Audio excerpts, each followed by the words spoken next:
ए बुढी आयो जाला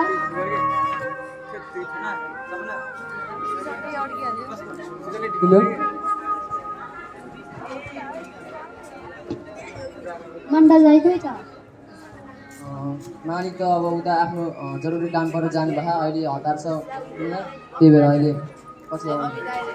हस् त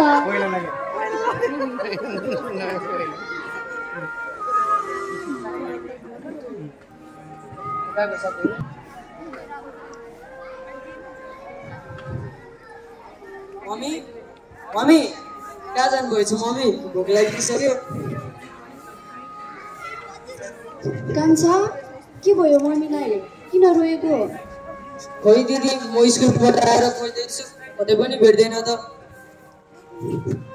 तिमी राम्ररी खोज्दै गर म माथि काली दिदी बाटो गएर सोधेर आउँछु नि दिदी मम्मी मम्मी कहिले दिदी तपाईँले हाम्रो मम्मीलाई देख्नु भएको छ कि आफूदेखिबाट देखेकै छैन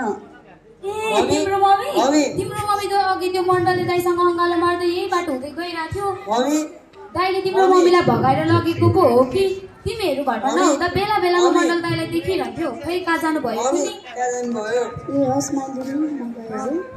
मम्मी मम्मी भाइ हेर भाइ बुवा पनि बित्नुभयो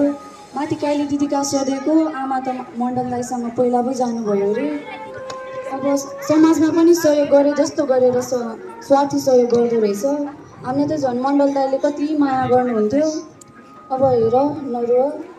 अघि मैले त्यहाँ माथि घिसिङ गाईको होटेलमा के काम छ भन्ने सुनेको थियो बरु त्यहाँ जाउँ न एकचोटि के काम पाउँछ कि अब हामीले भोको पेट भर्नको लागि मात्र भयो भने केही न केही काम गर्नुपर्छ एकचोटि सोधी हेरौँ न है दिदी मलाई त पढ्न मन छ म त पढ्ने हो अब पढ्न त मलाई नि मन छ नि अब हाम्रो भाग्यमै छैन रहेछ होस् बरु यस्तो ठुलो ठुलो सपनाहरू बोक्न छोडिदियो बरु एकचोटि गएर सोधी हेरौँ न त्यहाँ नाच्ने र भाडा मार्ने काम छ अरे एकचोटि सोधी हेरौँ ल दिदी जाऊ नमस्ते मालिक नमस्ते थियो काम त टन्नै छ के तिमीहरू गर्न सक्छ हजुर हामी गर्छौँ ए भाडा मार्ने काम छ डान्स मार्छ भाडा मार्छ तिमी डान्स मार्न जाऊ हस् मालिक